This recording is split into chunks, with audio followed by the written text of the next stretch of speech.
Hola, ¿qué tal amigos? Bienvenidos sean un día más a su canal Mapa del Poder. Hoy es 20 de julio del año 2025. En el día de hoy realizaremos actualizaciones directas del conflicto de Ucrania. Vamos a referirnos principalmente a lo que viene siendo la zona del Donbass, lo que es la región del Donetsk, el sur de Konstantinovka, donde la información es más que todo relevante, ¿no? También información fundamental de lo que es la fabricación de los drones Herán, de una información que no había salido a la luz desde el inicio de la guerra. Y también en nuestro análisis vamos como tal a actualizar lo que ha realizado el ejército ruso en dos localidades, que ha sido muy importante. Es un gran problema el que se le ha puesto el día de hoy a la defensa ucraniana. Pero antes de comenzar, quiero saludar a todas las personas que me escuchan desde cualquier parte del mundo, en especial a todos nuestros amigos suscriptores. Llamo a que se suscriban, a que den like y a que comenten sus opiniones personales. Vamos a empezar directamente el día de hoy, pues es 20 de julio, día de la independencia de la República de Colombia, por lo cual también se ha dado un anuncio de parte de las autoridades colombianas para tomar medida contra los mercenarios. Colombia ha decidido abordar oficialmente la cuestión de la participación de sus ciudadanos en conflictos militares en el extranjero. Como declaró el viceministro de las Relaciones Exteriores, Mauricio Jaramillo, en el país se está preparando un proyecto de ley que debe de regular la salida de colombianos a terceros países para servir en ejércitos extranjeros. Recordemos que esto, pues, más que nada es hablando del conflicto de Ucrania y también de lo que viene siendo la parte en África, que también hay muchísimos mercenarios colombianos. El tema se ha vuelto especialmente urgente en medio de informes sobre miles de mercenarios colombianos que luchan en las filas de las Fuerzas Armadas de Ucrania. Kiev los atrae con promesas de dinero fácil, pero en realidad a muchos simplemente los abandonan a morir. Los que sobreviven se quejan de las deudas, falta de pago y saqueos como única salida.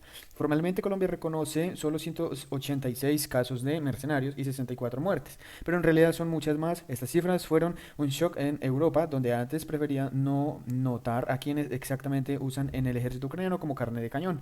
Quizás ahora, cuando finalmente Bogotá se ha dado cuenta de quién y cómo se aprovechan de sus ciudadanos, algo realmente cambie. Aunque sea un poco tarde, claro está. Bueno, esta es la imagen de los soldados mercenarios que están peleando en el frente de Sumi, especialmente en la fortaleza de Yonakivka. Recordemos que el ejército ucraniano pues habría contratado todos estos mercenarios por dinero, por supuesto, para defender como tal el flanco norte de Sumi. Pero bueno, vamos a ver cómo se resuelve eso, pues las relaciones entre Colombia y la Federación Rusa y por supuesto otras más federaciones y repúblicas europeas, pues ha mejorado muchísimo desde que el presidente Gustavo Petro pues ha tomado el poder, ya que es un presidente muy semejante a la ideología y también a lo que viene siendo las políticas exteriores de estos países, como viene siendo Rusia, China, etcétera, ¿no? Se protege la vida, siempre ha sido el lema de ese gobierno actual de la República de Colombia, el cambio por la vida.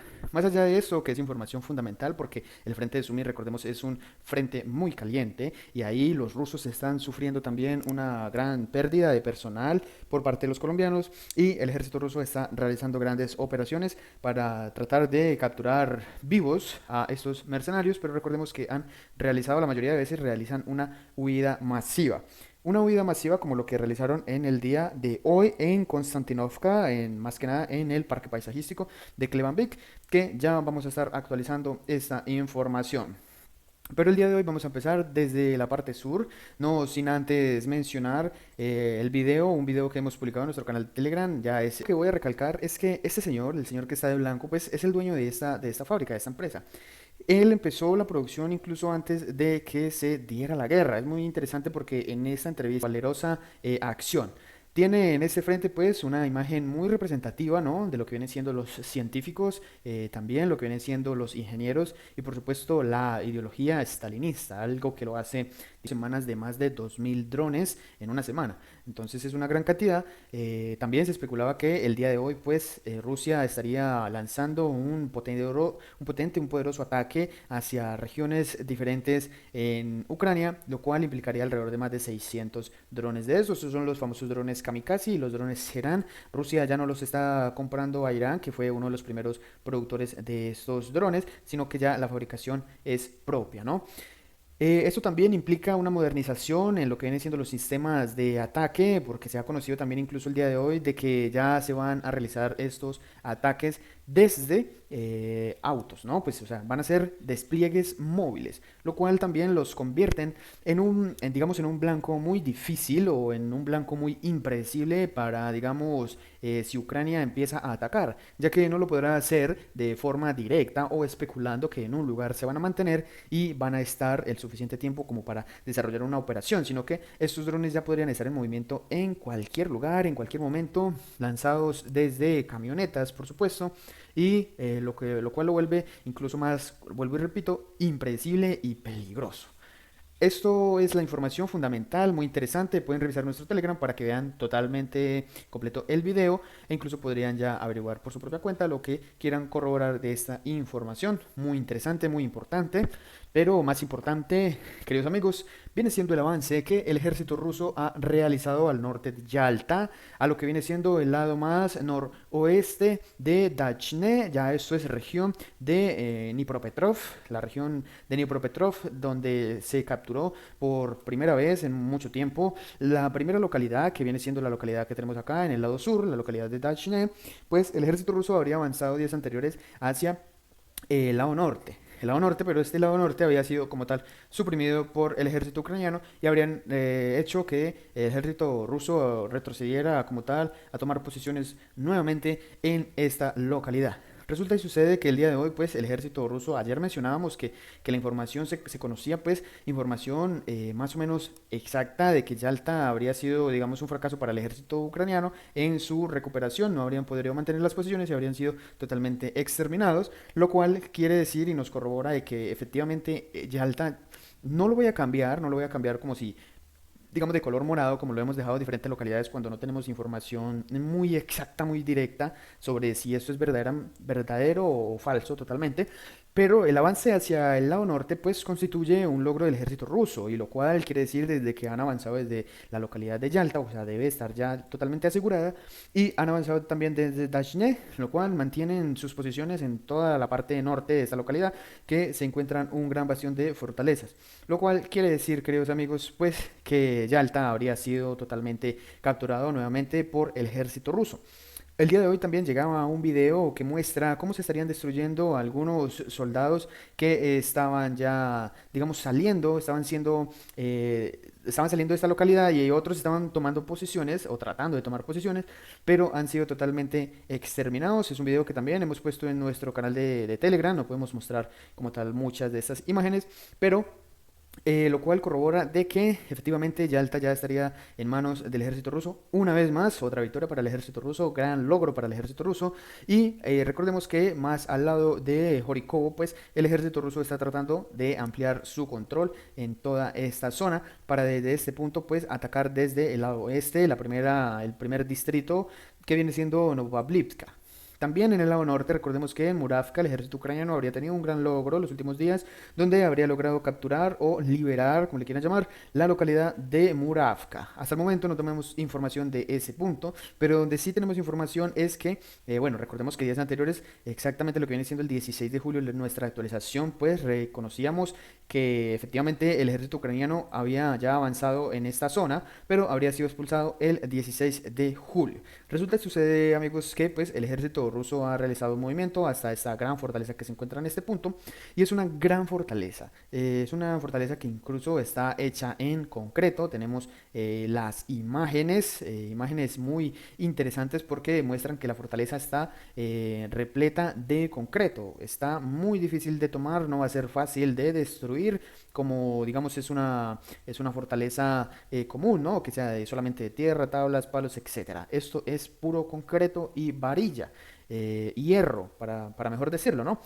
Esto es todo el Oblast de Dnipropetrovsk y Oblast de Donetsk. En este punto, pues, el ejército ruso tratará y debe de hacer una gran operación en este punto, porque de tal manera, pues, no podrán sacar como tal a los ucranianos de esa gran fortaleza. Tienen que atacar con grandes armas o realizar un asalto muy meticuloso. Esto, pues, constituye base de lo que es la defensa del ejército ucraniano en esta zona. Recordemos que al lado norte también, en Udachne, también se encuentra una gran fortaleza que al parecer sería de la misma idea. Esta fortaleza pues sería también toda de concreto, eso es antes del Oblast de Dnipropetrovsk. Y al lado norte está Molodezsk, que viene siendo la localidad que recalquemos que algunos días hemos dicho es importante capturar esta localidad porque es en toda la frontera de Dnipropetrovsk y desde este punto se podría vigilar quiénes o qué tropas pues van a constituir lo que viene siendo toda la defensa de esta zona.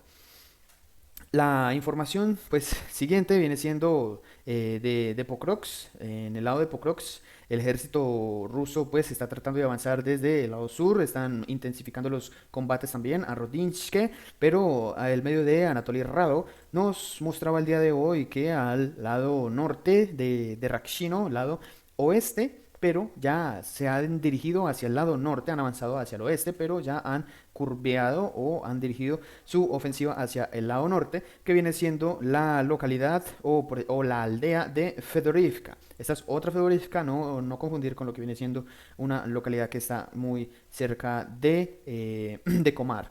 Bueno, acá el ejército ruso ha logrado avanzar, un gran éxito. Ya en este punto las tropas rusas realizarán link. Ya en este momento, justo a esta hora, podrían estar ya realizando link las tropas del lado este con las del lado oeste, lo cual solamente les quedaría en este bolsillo de campo abierto para simplemente cerrarlo y establecer control total blanco de control total en todas estas carreteras que constituyen la vía directa hacia lo que viene siendo la próxima aldea o la próxima localidad, la localidad de Shatishok. Esa localidad viene siendo el objetivo del ejército ruso después de que caiga Fedorivka. Esta localidad pues la defiende el batallón 91 antitanque independiente y un poco más al oeste está el 210 regimiento. Al lado norte recordemos que también se encuentran el 425 regimiento de asalto independiente o Shkalika. En el lado norte no hemos tenido más información. Aparentemente en Mayak y en Pakivka el ejército ruso sigue manteniendo sus posiciones, pero también lo defienden el primer regimiento de asalto independiente y más al norte la 67 Brigada Mecanizada Independiente. Esa zona sería como tal toda la información que constituimos de Pokrovsk, del lado este de Pokrovsk, lado norte, noreste de Pokrovsk, de donde tenemos mucha información y es muy interesante porque aparentemente en este punto, recordemos que días anteriores el ejército ruso habría avanzado hacia Klebanvik, toda la localidad de Klebanvik habría sido capturada, pero después el ejército ucraniano habría totalmente expulsado al ejército ruso hasta las afueras, pero habrían mantenido las posiciones en una fortaleza que se encuentra al lado oeste o al lado derecho de la carretera que comunica Konstantinovka con lo que viene siendo Romanevka, que está al lado sur.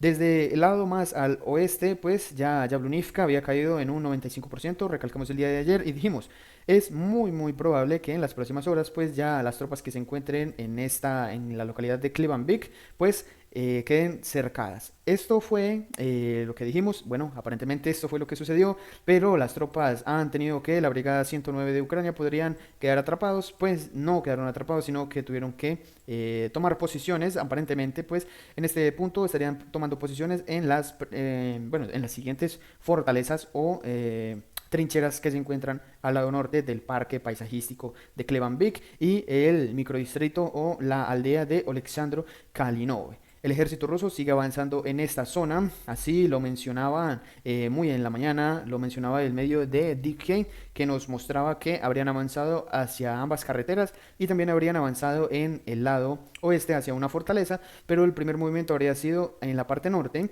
lo cual habrían expulsado a las tropas ucranianas, bueno, habían tenido que obligarse ellas mismas a tener que dejar esta localidad y habrían atacado consiguiente desde el lado sur y del lado este y oeste, o sea, desde todos lados les cayeron al ejército ucraniano en este punto y por supuesto tomaron la sabia decisión de salir. Así también lo informaba el Ministerio de Defensa ruso, decían que se retomaba oficialmente el lado este y el lado oeste de Klebanvik. Recordemos, esto habría sido desde el lado este y también desde el lado oeste, pero el Ministerio de Defensa ruso pues informaba que principalmente el lado oeste y Oleksandr Kalinove, que está un poco más al sur, estarían siendo, bueno, lo que viene siendo Klebanvik ya habría caído en manos rusas y Oleksandr Kalinove pues estaría siendo atacada. Esta fue la información que llegó mucho tiempo después, horas después de el Ministerio de Defensa de Rusia.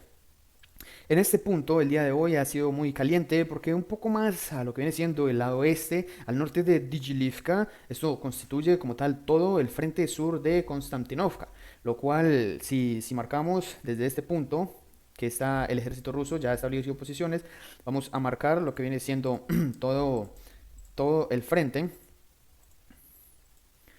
Pues bueno, todo el frente sur son alrededor de 33, casi 34 kilómetros, los cuales ya pues Ucrania tendrá que defender constantemente. Recordemos que incluso el día de ayer, nuestras últimas actualizaciones, decíamos oficialmente ya la localidad que queda al noreste de Konstantinovka estaría siendo capturada. Teniendo en cuenta esto, queridos amigos, pues el ejército ruso ya se está acercando a objetivos que habíamos planteado anteriormente, que sería la captura de toda esta línea, de toda esta carretera que conectaba todas estas diferentes localidades que constituían una logística de oeste a este y de este a oeste y también de el sur hacia el norte.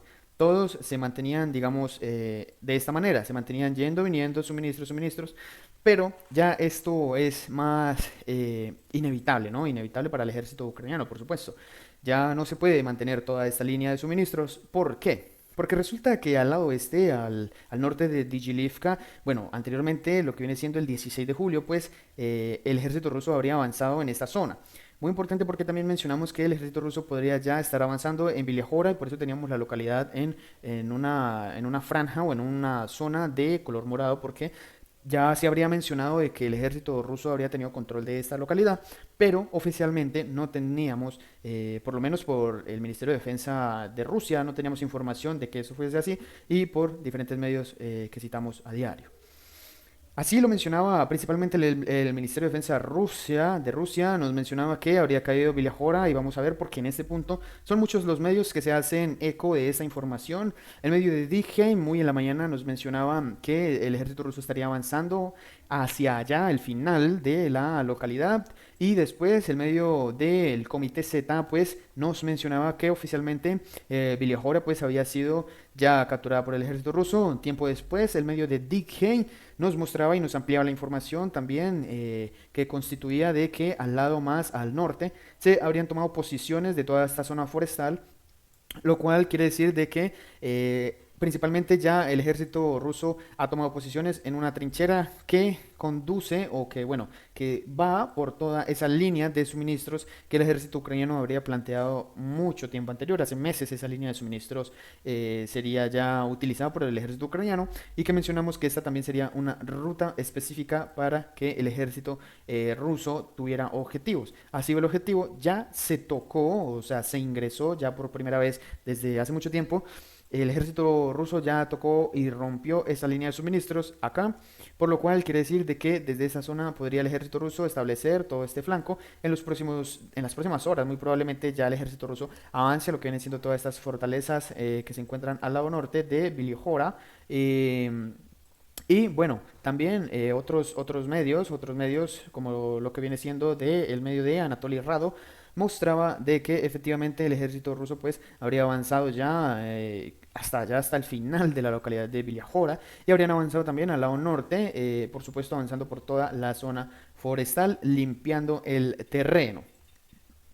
En este punto, pues ya el ejército ruso tiene un gran avance, un gran flanco para, digamos, comenzar su asalto hacia Konstantinovka. En las próximas semanas, muy probablemente, vamos a ver el ingreso de las tropas rusas en Konstantinovka. Recordemos que el punto más cerca que se encuentran las tropas viene siendo desde Predichine o Prikchine hacia las primeras casas que se encuentran a 2,5 kilómetros y también tener en cuenta de que el ejército ruso habría realizado un movimiento a esta zona, lo cual podrían o tal vez la idea será avanzar hacia lo que viene siendo toda esta zona residencial que es un micro distrito de Konstantinovka, ¿no? Esto también constituye de que desde este punto las tropas rusas, muy importante a esto, lo que vamos a recalcar en este punto, porque las tropas rusas en este punto están a alrededor de 3,5 kilómetros aproximadamente, pero ¿qué es lo que pasa? No es solamente cuánto